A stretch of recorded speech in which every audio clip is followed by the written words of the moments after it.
ಬೇಳೆ ಹಾಕಿಯ ಸ್ವಲ್ಪ ಹಾಕ್ಬೇಕು ಬೇಳೆ 3 ಮೆಣಸಿನ್ಕಾಯಿ ಇಷ್ಟು ಬೇಳೆ ಹಾಕ್ಬೇಕನು ಏನೋ ಒಂದು ಚಮಚ ಹಾಕ್ಬೇಕಮ್ಮ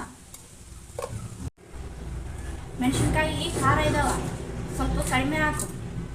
ಹುಡುಗರು ತಿನ್ನಂಗಿಲ್ಲ ಟಮಾಟೆ ಹಣ್ಣು 100 ರೂಪಾಯಿ ಕೆಜಿ ಆಗ್ಯಾವ ಒಂದೇ ಹಾಕು ಇನ್ನೊಂದು ಸಾರಿಗೆ ಹಾಕು 2 ಟಮಾಟೆ ಹಣ್ಣು ದಿನಕ್ಕೆ ಬಳಸು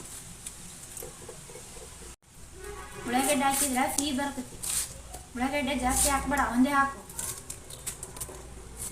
ಮನೆಯವ್ರು ತಿನ್ನಂಗಿಲ್ಲ ಬಂದು 3 ತಿಂಗಳಾಯ್ತು ಇನ್ನು ಎಷ್ಟು ದಿನ ಕಲ್ತ್ಕೊಳೋದು ಎಷ್ಟು ದಿನ ಅಂತ ಹೇಳ್ಕೊಡ್ತೀವಿ ನಾವು ಮಾಡೋದು ಕಲಿಬೇಕಲ್ಲ ಮೆಣಸಿನ್ಕಾಯಿ ಹಾಕಿ ಮತ್ತೆ ಖಾರ ಹಾಕ್ತೀಯಾ ಜಾಸ್ತಿ ಖಾರ ಆಗುತ್ತೆ ಹಾಕ್ಬೇಡ ಹಾಕೇ ಬಿಟ್ಲಕ್ಕ ಇವರು ಯಾರು ಹೇಳಿದ ಮಾತು ಕೇಳಂಗಿಲ್ಲ